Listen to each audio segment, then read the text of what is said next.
So good morning guys. तो चलिए start करते हैं आज के यानी कि 25 जून के इंपॉर्टेंट करंट अफेयर्स को। आज बहुत सारे इंपॉर्टेंट प्रश्न हमें देखने को मिलेंगे, जिसमें सबसे इंपॉर्टेंट प्रश्न ये रहा आपके सामने कि अभी हाल ही में जेसीबी पुरस्कार को बंद कर दिया गया, ये किस क्षेत्र में दिया जाता था? तो आंसर होगा साहित्य। तो जेसीबी पुरस्कार ये 2018 में स्थापित एक भारतीय साहित्यिक पुरस्कार है और इसे अभी आधिकारिक तौर पर बंद कर दिया गया है। जेसीबी लिटरेचर फाउंडेशन के द्वारा ये दिया जाता था और ऐसा कहा जा रहा है कि इसके फाउंडेशन का जो लाइसेंस है वो रद्द कर दिया गया और इसी कारण से इसने ये पुरस्कार देना बंद कर दिया। भारत में जेसीबी पुरस्कार के तहत सबसे ज्यादा रकम दी जाती थी, कितने? 25 लाख रुपए दिए जाते थे। स्थापना याद रखना 2018 में हुई थी और ये पुरस्कार भारतीय लेखकों के द्वारा अंग्रेजी में लिखे गए या भारतीय भाषाओं से अंग्रेजी में अनुवादित उपन्यासों को दिया जाता था। और पुरस्कार देने का उद्देश्य भारतीय साहित्य को बढ़ावा देना और क्षेत्रीय भाषाओं के लेखकों को प्रोत्साहित करना। और इसमें जो लेखक होता है, मेन जो लेखक है पुस्तक का, उसे 25 लाख रुपए दिए जाते हैं। अगर कोई अनुवादक है, कोई ट्रांसलेटर है, तो उसे 10 लाख रुपए दिए जाते हैं। विजेता के केस में बात कर रहा हूँ। और जो भी बुक्स शॉर्ट लिस्ट होती है तो उन बुक के लेखकों को 1 लाख रुपए दिए जाते हैं और उनके अनुवादकों को, ट्रांसलेटर्स को 50-50 हजार रुपए दिए जाते हैं। और इसी कारण से जेसीबी साहित्य पुरस्कार को भारत का सबसे महंगा साहित्यिक पुरस्कार कहा जाता था। अब ये बंद कर दिया गया ना, तो यहाँ से क्या प्रश्न बन सकते हैं? देखो, एक तो यही प्रश्न बन जाएगा, जेसीबी पुरस्कार को बंद कर दिया गया, किस क्षेत्र में दिया जाता था? आपने कहा साहित्य में। और ये पूछ सकता है कि पहली बार कब और किसे दिया गया था, आखिरी बार कब और किसे दिया गया था?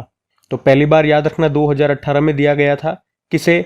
बेन्यामिन को, उनके उपन्यास जैस्मिन डेज के लिए।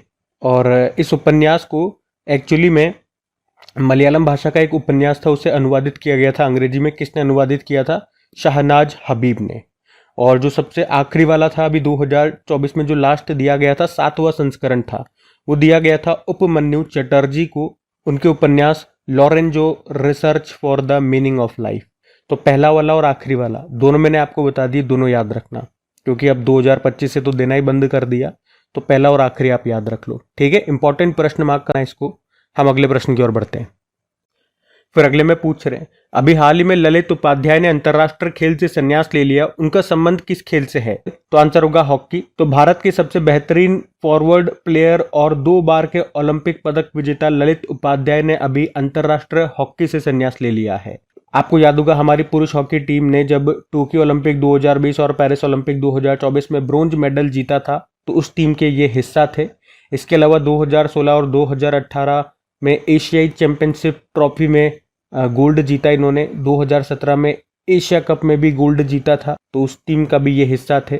वे उत्तर प्रदेश के वाराणसी से बिलोंग करते हैं। इन्हें अर्जुन पुरस्कार भी मिल चुका है 2021 में। ललित उपाध्याय इनका नाम है, इनका संबंध हॉकी से है, याद रखना। अब ये रिटायरमेंट वाला प्रश्न है ना, मैं आपको एक काम करूंगा, 2025 में जिन भी खिलाड़ियों ने अपने अपने खेलों से रिटायरमेंट ले लिया, वो सारे आपको रिवाइज करा रहा हूँ, बिल्कुल ध्यान से सुनना। जैसे कि अभी हमारे प्लेयर है अचंता शरद कमल, टेबल टेनिस प्लेयर है, संन्यास ले लिया। ऑस्ट्रेलिया के स्टीव स्मिथ ने वनडे इंटरनेशनल से संन्यास लिया। बांग्लादेश के मुशफिकुर रहीम ने ओडीआई क्रिकेट से संन्यास लिया। बांग्लादेश के तमीम इकबाल ने अंतर्राष्ट्रीय क्रिकेट से संन्यास लिया। न्यूजीलैंड के मार्टिन गप्टिल ने अंतर्राष्ट्रीय क्रिकेट से संन्यास लिया। और हमारे मनोज कुमार है बॉक्सर, उन्होंने संन्यास ले लिया। सिमोना हालेप रोमानिया की टेनिस प्लेयर है, संन्यास लिया। बी सुमित्र रेड्डी हमारे बैडमिंटन प्लेयर है, संन्यास लिया। वंदना कटारिया हॉकी प्लेयर है, संन्यास ले लिया। रोहित शर्मा और विराट कोहली ने टेस्ट क्रिकेट से संन्यास लिया। मैरी एयरप ये इंग्लैंड की फुटबॉल प्लेयर है, संन्यास ले लिया। निकोलस पूरन वेस्टइंडीज के प्लेयर है, अंतर्राष्ट्रीय क्रिकेट से संन्यास लिया। और हेनरिक क्लासेन साउथ अफ्रीका के प्लेयर है, इन्होंने भी अंतर्राष्ट्रीय क्रिकेट से संन्यास ले लिया। ठीक है, तो ये सभी 2025 के रिटायरमेंट वाले प्रश्न है, मैंने आपको एक साथ रिवाइज करवा दिए, ध्यान में रखना। अगला प्रश्न देखते हैं। फिर अगले में पूछ रहे हैं, हाल ही में अमेरिका ने ईरानी परमाणु स्थलों पर किस ऑपरेशन के तहत हवाई हमले किए? तो आंसर होगा ऑपरेशन मिडनाइट हैमर। आपको याद होगा, सबसे पहले इजराइल ने ईरान के परमाणु ठिकानों पर, सैन्य ठिकानों पर हमला किया था। किस ऑपरेशन के तहत? ऑपरेशन राइजिंग लायन के तहत। फिर ईरान ने इजराइल पर हमला किया था ऑपरेशन ट्रू प्रॉमिस 3 के तहत। और इसके बाद अब अमेरिका ने ईरान पर हमला कर दिया ऑपरेशन मिडनाइट हैमर के तहत। और इसमें ईरान के 3 परमाणु ठिकानों पर हमला किया गया। वो स्थान है फोर्डो, नतांज, इस्फहान। यहाँ पर अमेरिका ने ये इसके परमाणु ठिकाने हैं, यहाँ पर अमेरिका ने इस ऑपरेशन के तहत हमला किया ईरान में। इसमें अमेरिका ने B-2 बमवर्षक विमान का इस्तेमाल किया। और ये जो बमवर्षक विमान है B-2, ये केवल अभी तक 3 देशों के पास है, अमेरिका, रशिया और चाइना के पास। ये बंकर बस्टर बम अटैक है, मतलब ये बंकर तक उड़ा देता है। तो अमेरिका ने इस ऑपरेशन के तहत ईरान के ऊपर हमला किया। और फिर इसके बाद ईरान तो चुप बैठने वाला नहीं था, उसको भी कुछ ना कुछ बदला तो लेना ही था। तो उसने पास में जो देश है कतर, उसमें जो अमेरिकी सैन्य बेस है उसके ऊपर हमला कर दिया, जिसमें कुछ ज़्यादा नुकसान तो नहीं हुआ। लेकिन ये सब होने के बाद फिर अभी इन्होंने कह दिया कि हम सीज फायर करेंगे। तो अब इनके बीच में सीज फायर हो चुका है। तो ये ऑपरेशन का नाम याद रखना एक बार। अभी जो भी ऑपरेशन चर्चा में थे ना, मैं आपको रिवाइज भी करवा देता हूँ। देखो, एक ऑपरेशन इंद्रावती आया था, हैती से भारतीयों को निकालने के लिए चलाया। ऑपरेशन कामधेनु जम्मू कश्मीर पुलिस ने मवेशी तस्करी पर रोक लगाने के लिए चलाया। ऑपरेशन डेविल हंट बांग्लादेश ने हिंसा से निपटने के लिए चलाया। ऑपरेशन ब्रह्मा म्यांमार में भूकंप पीड़ितों की मदद के लिए। ऑपरेशन टिक्का जम्मू कश्मीर के पहलगाम में आतंकी हमला हुआ था, तो उसके बाद घुसपैठ को रोकने के लिए चलाया हमारी सेना ने। ऑपरेशन हॉक सीबीआई ने चलाया था ऑनलाइन बाल यौन शोषण नेटवर्क को खत्म करने के लिए। ऑपरेशन सिंदूर पाकिस्तान और पीओके में 9 आतंकवादी ठिकानों पर हमने हवाई हमला किया था। ऑपरेशन अभ्यास सिविल डिफेंस मॉक ड्रिल हुआ था बंगलुरु में, उसको नाम दिया ये। और ऑपरेशन केल्लर दक्षिण कश्मीर में शेपिया में केल्लर के घने जंगलों में आतंकवाद विरोधी अभियान था। ऑपरेशन संकल्प सुरक्षा बलों ने छत्तीसगढ़ के बीजापुर जिले में 22 नक्सलियों को मार गिराया था इसके तहत। ऑपरेशन वेब स्पाइडर यूक्रेन ने रूस पर गुप्त ड्रोन हमला किया था इसके तहत। Operation ghost SIM Indian army और असम पुलिस ने मिलकर चलाया था नकली फेक सिमों के खिलाफ। ऑपरेशन राइजिंग लायन अभी इजराइल ने ईरान के परमाणु स्थलों पर और सैन्य ठिकानों पर हमला किया था, फिर उसके बदले में ईरान ने इजराइल पर हमला किया था ऑपरेशन ट्रू प्रॉमिस 3 के तहत। और ऑपरेशन सिंधु हमने चलाया था ईरान से भारतीयों को निकालने के लिए। और आज हमने देखा अमेरिका ने ईरान पर हमला किया था, उसके परमाणु स्थलों पर ऑपरेशन मिडनाइट हैमर चलाया। ठीक है, तो ये सारे ऑपरेशंस इसी साल हमने पढ़े हैं, ध्यान में रखना। अगला प्रश्न देखते हैं। फिर अगले में पूछ रहे हैं अभी हाल ही में पेंशन फंड नियामक और विकास प्राधिकरण के अध्यक्ष कौन बने हैं? तो आंसर होगा शिव सुब्रमण्यम रमन। देखो, इसकी फुल फॉर्म अंग्रेजी में क्या हो जाएगी? Pension fund regulator and development authority. और अभी इसके नए अध्यक्ष बने हैं शिव सुब्रमण्यम रमन। और उन्होंने किनका स्थान लिया? दीपक मोहंती का स्थान लिया। इनका जो कार्यकाल होगा वो या तो 5 वर्ष का होगा या 65 वर्ष आयु, जो भी पहले हो। तो pension fund regulators and development authority की बात करें, इसकी स्थापना होती है सन 2003 में। और 2013 के अधिनियम से ये 2014 में एक वैधानिक संस्था यानी कि लीगल बॉडी बन गया था, जिसका मुख्यालय नई दिल्ली में है। और अब नए अध्यक्ष याद रखना शिव सुब्रमण्यम रमन। ठीक है, इंपॉर्टेंट अपॉइंटमेंट है, ध्यान में रखना। इसके अलावा कुछ और इंपॉर्टेंट अपॉइंटमेंट्स नियुक्तियां मैं आपको रिवाइज कराऊंगा। जैसे कि अभी एनआईटी यूनिवर्सिटी के चांसलर बने थे Amitabh Kant. Global system for mobile communication association के अध्यक्ष बने गोपाल विट्ठल, इस पद पर आने वाले दूसरे भारतीय हैं। इसका मुख्यालय लंदन में है। भारतीय बैंक संघ के सीईओ अतुल कुमार गोयल बने। भारतीय बैंक संघ के नए अध्यक्ष बने थे श्रीनिवासुलु शेट्टी, एसबीआई के जो चेयरमैन है। आत्मा के नए अध्यक्ष अनु मामेन बने। आत्मा मतलब ऑटोमोटिव टायर मैन्युफैक्चरर्स एसोसिएशन। अनुसंधान नेशनल रिसर्च फाउंडेशन के सीईओ बने डॉक्टर शिव कुमार कल्याण रमन। और अमेरिका के राष्ट्रीय स्वास्थ्य संस्थान के निदेशक डॉक्टर जय भट्टाचार्य बने। प्रधानमंत्री नरेंद्र मोदी के निजी सचिव पर्सनल सेक्रेटरी बनी थी निधि तिवारी। और मोदी जी के प्रधान सचिव प्रिंसिपल सेक्रेटरी अभी बने थे शक्तिकांत दास। इनके अलावा पीके मिश्रा पहले से हैं। राष्ट्रमंडल राष्ट्रों का महासचिव बनाया गया था शर्ली बॉचवे को, घाना देश की हैं। इस पद पर आने वाली पहली अफ्रीकी महिला है। एशियन क्रिकेट काउंसिल के अध्यक्ष बने मोहसिन नकवी, पाकिस्तान के हैं। और pension fund regulatory and development authority के अध्यक्ष ये हमने पढ़ लिया, शिव सुब्रमण्यम रमन। भारत के नए चीफ जस्टिस BR गवई बने, 52वें नंबर के बने हैं। तो ये सब इंपॉर्टेंट अपॉइंटमेंट से ध्यान में रखना। अगला प्रश्न देखते हैं। फिर अगले प्रश्न में पूछ रहे हैं हाल ही में launch Wings to Our Hopes volume 2, ये किसके भाषणों का संग्रह है? तो आंसर होगा द्रौपदी मुर्मू। तो एक बुक अभी लॉन्च की गई है जिसका तो नाम है Wings to Our Hopes volume 2। इसमें हमारे जो प्रेसिडेंट है द्रौपदी मुर्मू, उनके भाषणों का संग्रह है, कलेक्शन है। उनके 51 भाषणों को इकट्ठा करके ये बुक बनाई गई है। और अभी इसको लॉन्च किया हमारे रक्षा मंत्री राजनाथ सिंह ने। ये हिंदी और अंग्रेजी दोनों भाषाओं में उपलब्ध है। तो बुक का नाम याद रखना, किनके भाषणों का ये कलेक्शन है? प्रेसिडेंट द्रौपदी मुर्मू जी के, ये ध्यान रखना। और वैसे बुक्स की बात चली रही है, चलो बिल्कुल लेटेस्ट कुछ इंपॉर्टेंट बुक्स मैं आपको रिवाइज कराता हूँ। एक बुक आई थी Indira Gandhi and the year that transformed India, Srinath Raghavan ने लिखा। The women who ran AIIMS the memoirs of a medical pioneer को लिखा डॉक्टर स्नेह भार्गव ने। रेडी रिलेवेंट एंड रिसर्जेंट को लिखा जनरल अनिल चौहान ने। The diary of a cricketer's wife को लिखा पूजा पुजारा ने।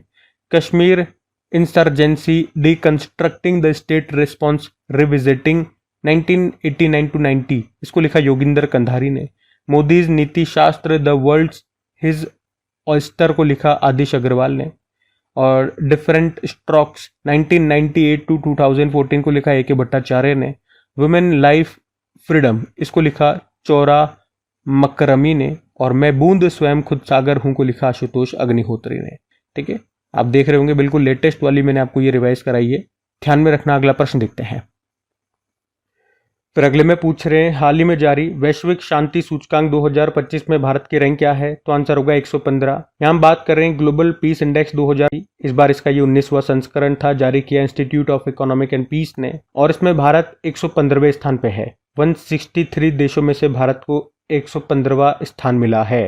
स्कोर की बात करें, भारत ने स्कोर किया 2.229 का। ये नहीं पूछेंगे वैसे, लेकिन रैंक याद रखना टोटल कितने देशों में से है। 163 में से 115वीं रैंक मिली है। अच्छा, टॉप पर कौन है? टॉप पर आइसलैंड है, फिर आयरलैंड है, फिर न्यूजीलैंड है, और सबसे आखिरी में रखा है 163 नंबर पे रखा है रशिया को। ये जो इंडेक्स है ना, ये 3 क्षेत्रों के आधार पर शांति का आकलन करता है। सामाजिक सुरक्षा, और अभी चल रहे घरेलू और अंतर्राष्ट्रीय संघर्ष की सीमा, और सैन्यकरण के आधार पर इसमें रैंकिंग दी जाती है। और इस रिपोर्ट में या इस इंडेक्स में ये भी बताया गया है कि वैश्विक शांति में कमी आ रही है। ठीक है, तो अभी कौन सा इंडेक्स है, फिर से देखो, ग्लोबल पीस इंडेक्स है। इस बार 19वां संस्करण था। किसने जारी किया? Institute of economic and peace ने। भारत 115वें स्थान पर है, टॉप पर आइसलैंड है, ये ध्यान रखना। और पीस से ही याद आएगा, एक दिवस भी होता है अंतर्राष्ट्रीय शांति दिवस, इंटरनेशनल डे ऑफ पीस, 21 सितंबर को। और एक संयुक्त राष्ट्र शांति सैनिकों का अंतर्राष्ट्रीय दिवस भी होता है 29 मई को। आपको याद है भारत का पहला विश्व शांति केंद्र का उद्घाटन कहां पर किया गया? गुरुग्राम में किया गया। अब ये रैंकिंग इंडेक्स वाला प्रश्न है। चलो कुछ इंपॉर्टेंट रैंकिंग्स में आपको रिवाइज कराता हूँ। ये सारी 2025 की इंपॉर्टेंट इंडेक्सेस हैं, बिल्कुल ध्यान से सुनना। जैसे कि अभी कॉफी उत्पादन के मामले में भारत विश्व में 7वें स्थान पर है, टॉप पर ब्राजील है। भारत में टॉप पे कर्नाटक है। ग्लोबल फायर पावर इंडेक्स में भारत 4थे स्थान पर है, टॉप पर अमेरिका है। नीति आयोग के पहले राजकोषीय स्वास्थ्य सूचकांक में पहले स्थान पर उड़ीसा है। अंतर्राष्ट्रीय वायु परिवहन संघ की रिपोर्ट के अनुसार भारत को वैश्विक घरेलू उड़ान भार रैंकिंग में पहला स्थान मिला। Global lead green building 2024 ranking में भारत 3रे स्थान पर है, टॉप पर चाइना है। भ्रष्टाचार धारणा सूचकांक करप्शन परसेप्शन इंडेक्स में भारत 96 पे है, टॉप पर डेनमार्क है। पंचायत हस्तांतरण सूचकांक पंचायत डिवोल्यूशन इंडेक्स में पहले स्थान पर कर्नाटक। और ग्लोबल टेररिज्म इंडेक्स में भारत 14वें स्थान पर है, टॉप पर बुर्किना फासो है। वर्ल्ड हैप्पीनेस इंडेक्स में भारत 118वें स्थान पर है, टॉप पर फिनलैंड है। पहली बार जो पंचायत उन्नति सूचकांक आया उसमें फ्रंट रनर ए कैटेगरी में टॉप पर गुजरात रहा। और 7वां जो वर्ल्ड एयर क्वालिटी रिपोर्ट आई है उसमें टॉप पर 4 देश है और भारत 5वें स्थान पर है। सिप्री की रिपोर्ट आई थी, उसके अनुसार 2020 से 2024 तक विश्व में सबसे बड़ा हथियार आयातक देश ये यूक्रेन है, दूसरे पे भारत है। संयुक्त राष्ट्र के द्वारा जारी मातृ मृत्यु दर की रिपोर्ट आई थी, उसका नाम है ट्रेडर्स इन मैटरनल मोर्टेलिटी सन 2000 से 2023, इसमें भारत दूसरे स्थान पर है, टॉप पर नाइजीरिया। अंकटाड के फ्रंटियर टेक्नोलॉजी रेडीनेस इंडेक्स में भारत 36 पे है, टॉप पर अमेरिका है। वर्ल्ड प्रेस फ्रीडम इंडेक्स में भारत 151 पे है, टॉप पर नॉर्वे है। उसके अलावा ग्लोबल विंड रिपोर्ट आई, उसमें भारत 4थे स्थान पर है, टॉप पर चाइना है। फिस्कल मॉनिटर रिपोर्ट आई, उसमें टॉप पर सूडान है, भारत 31 पे है। और मानव विकास सूचकांक में भारत 130 पर है, टॉप पर आइसलैंड है। जेंडर इनइक्वलिटी इंडेक्स में भारत की रैंक 102। जलवायु परिवर्तन प्रदर्शन सूचकांक में भारत पर है, पहले दूसरे तीसरे पे कोई नहीं है, चौथे पे डेनमार्क है। ग्लोबल जेंडर गैप इंडेक्स में भारत 131 पर है, टॉप पर आइसलैंड है। ऊर्जा संक्रमण सूचकांक एनर्जी ट्रांजिशन इंडेक्स में भारत 71 पे है, टॉप पे स्वीडन है। ग्लोबल लिवेबिलिटी इंडेक्स में टॉप पर डेनमार्क का कोपेनहेगन है। और वर्ल्ड इन्वेस्टमेंट रिपोर्ट आई थी, उसमें भारत 15वें स्थान पर है, टॉप पर अमेरिका है। और यूनाइटेड नेशन ने अभी जो women in executive leadership report जारी की थी उसमें भारत 174 पे है, टॉप पर निकारागुआ है। और परफॉर्मेंस ग्रेड इंडेक्स 2.0 आया, शिक्षा मंत्रालय ने जो जारी किया था उसमें टॉप पर चंडीगढ़ रहा। तो ये अभी तक के सारे इंपॉर्टेंट इंडेक्सेस मैंने आपको रिवाइज करवा दिए, ध्यान में रखना। अगला प्रश्न देखते हैं। फिर अगले में पूछ रहे हैं हाल ही में कूटनीति में महिलाओं का अंतर्राष्ट्रीय दिवस ये कब मनाया गया, तो आंसर हो जाएगा 24 जून को। तो हर साल 24 जून को international day of women in diplomacy के रूप में मनाया जाता है। इस दिन महिलाओं को कूटनीति के क्षेत्र में नेतृत्व करने और योगदान करने के समान अवसर प्रदान करने के लिए ये दिन मनाया जाता है। अच्छा, थीम भी है। थीम क्या है? कूटनीति में महिलाओं के नेतृत्व के लिए संरचनात्मक बाधाओं को दूर करना, यानी कि eliminating structural barriers to women's leadership in diplomacy. पहली बार 2023 में इसको मनाया गया था, तो ये याद रखना। अब डे वाला प्रश्न है, और अभी तक जब भी डे वाला प्रश्न आ रहा है हर बार मैं आपको रिवाइज करा रहा हूँ। आज मैं आपको जून के डेज रिवाइज नहीं कराऊंगा। आज मैं आपको एक काम करूंगा, महिलाओं से संबंधित जो भी दिवस होते हैं इंपॉर्टेंट, वो सारे एक साथ रिवाइज करा रहा हूँ, ताकि हम देखेंगे कि महिलाओं से संबंधित और क्या क्या दिवस होते हैं। देखो फिर, एक होता है अंतर्राष्ट्रीय महिला दिवस, 8 मार्च को होता है। राष्ट्रीय महिला दिवस होता है 13 फरवरी को। और एक international day of women and girls in science, ये होता है 11 फरवरी को। और जो आज हमने देखा कूटनीति में अंतर्राष्ट्रीय महिला दिवस, ये होता है 24 जून को। एक अंतर्राष्ट्रीय महिला न्यायाधीश दिवस होता है, यानी कि इंटरनेशनल डे ऑफ वुमेन जजेस, 10 मार्च को। और अंतर्राष्ट्रीय ग्रामीण महिला दिवस होता है 15 अक्टूबर को। तो महिलाओं से संबंधित ये 5-6 प्रश्न, 5-6 डेज होते हैं, इनको ध्यान में रखना। मैंने आपको एक साथ रिवाइज करा दिए। अगला प्रश्न की ओर बढ़ते हैं। फिर अगले में पूछ रहे हैं हाल ही में किस राज्य में नव्या योजना भी शुरू की गई है, तो आंसर होगा उत्तर प्रदेश। तो अभी भारत सरकार ने देश में किशोरियों को कौशल प्रदान करने और सशक्त बनाने के लिए नव्या योजना शुरू की है, और इसे अभी पायलट प्रोजेक्ट के तौर पर उत्तर प्रदेश के सोनभद्र में शुरू किया गया है। इसे महिला एवं बाल विकास मंत्रालय और कौशल विकास एवं उद्यमिता मंत्रालय ने मिलकर के शुरू किया है। इसमें 16 से 18 वर्ष की आयु की किशोरियों पर ध्यान केंद्रित किया गया है, जिनकी न्यूनतम योग्यता कक्षा 10वीं हो, और इसमें उन्हें व्यावसायिक प्रशिक्षण दिया जाएगा। इससे उभरते आर्थिक क्षेत्रों में उनके लिए रोजगार के नए अवसर खुलने की उम्मीद है। इसे शुरू में 19 राज्यों के 27 जिलों में लागू किया जाएगा। ये है नव्या योजना। तो इसको शुरू कहाँ से किया गया? याद रखना, उत्तर प्रदेश के सोनभद्र से। अच्छा, वैसे नव्या की फुल फॉर्म भी होती है nurturing aspirations through vocational training for young adolescent girls. बाकी कुछ और योजनाएं मैं आपको रिवाइज करवाता हूँ। जैसे कि देखो, अभी गवाह सुरक्षा योजना ये हरियाणा ने शुरू की थी। शिक्षा संजीवनी बीमा योजना स्कूली बच्चों के लिए एक दुर्घटना बीमा योजना राजस्थान ने शुरू किया था। मुख्यमंत्री एकल महिला स्वरोजगार योजना को उत्तराखंड ने। पंजाब सरकार ने महिलाओं और बच्चों को हिंसा से बचाने के लिए प्रोजेक्ट हिफाजत शुरू किया। सशक्त पंचायत नेत्री अभियान को पंचायती राज मंत्रालय ने। मुख्यमंत्री बालिका समृद्धि योजना और मुख्यमंत्री कन्या आत्मनिर्भर योजना को त्रिपुरा ने। महिला उद्यमियों को बिना गारंटी लोन देने के लिए अस्मिता लोन योजना SBI ने। राजीव युवा विकासम योजना तेलंगाना ने। प्रधानमंत्री युवा 3.0 ये शिक्षा मंत्रालय ने शुरू की। वैसे ये स्टार्ट हुई थी 2021 में। और स्टूडेंट पुलिस कैडेट योजना को राजस्थान ने शुरू किया। ठीक है, तो ये योजनाएं हैं, कुछ ध्यान में रखना। अगला प्रश्न देखते हैं। फिर अगले प्रश्न में पूछ रहे हैं हाल ही में सेना देशों में 150 टेस्ट विकेट लेने वाले पहले एशियाई गेंदबाज कौन बन गए हैं, तो आंसर होगा जसप्रीत बुमराह। अच्छा, सेना देश का क्या मतलब हो गया? ये कुछ देशों को मिलाकर के एक नाम दिया गया। एस मतलब साउथ अफ्रीका, ई से इंग्लैंड, एन से न्यूजीलैंड, ए से ऑस्ट्रेलिया। तो इन 4 देशों को एक साथ इसीलिए रखा गया है क्योंकि इन सभी देशों में क्रिकेट की परिस्थितियां एक जैसी है। इन देशों में खेलना एक बड़ी चुनौती के रूप में देखा जाता है, खासकर एशियाई टीमों के लिए। पर अभी जसप्रीत बुमराह इन सेना देशों में 150 टेस्ट विकेट लेने वाले पहले एशियाई बन गए हैं। और उन्होंने अभी इंग्लैंड के हेडिंगले में चल रहे टेस्ट मैच में इंग्लैंड के खिलाफ 5 विकेट लेते हुए ये उपलब्धि हासिल की है। और वैसे टोटल 31 मैचों में इन्होंने 150 टेस्ट विकेट लिए इन सेना देशों में। और इसके अलावा एक पॉइंट और ध्यान रख सकते हो कि अभी जसप्रीत बुमराह ये भारत के पहले ऐसे गेंदबाज बन गए जिनके नाम इंग्लैंड में 3 बार 5 विकेट हॉल करने का रिकॉर्ड है। 5 विकेट हॉल का क्या मतलब हो गया कि एक इनिंग में 5 या 5 से ज़्यादा विकेट अगर आप लेते हो तो उसे 5 विकेट हॉल कहते हैं। ठीक है, तो जसप्रीत बुमराह का नाम याद रखना, इस कारण से न्यूज़ में है। अगला प्रश्न देखते हैं।